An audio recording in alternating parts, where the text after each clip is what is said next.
अस्सलाम वालेकुम नाजरीन, मैं हूं मोहम्मद अरसिल और आप देख रहे हैं सिटी 5 न्यूज़।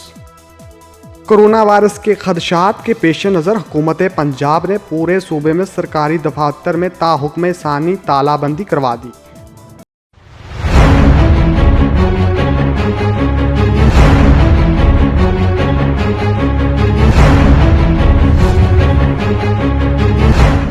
गुजरात में भी वज़ीर आला पंजाब उस्मान बुज़दार के हुक्म पे DC ऑफिस, तहसील ऑफिस और अराजी सेंटर की ताहुक्म सानी तालाबंदी करवा दी गई, जबकि हंगामी सूरत हाल में चंद अफसरान ड्यूटी देते रहेंगे। मज़ीद जानते हैं आफ्ताब राठौर से। जी आफ्ताब, बताइएगा।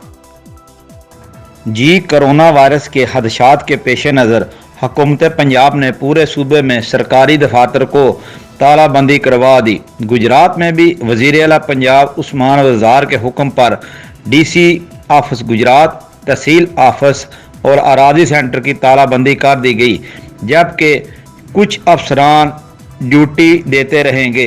दूर दराज से आए हुए अवाम तहसील ऑफिस के बाहर चक्कर लगाते रहे। अफसरान मीडिया को बयान देने से कासिर।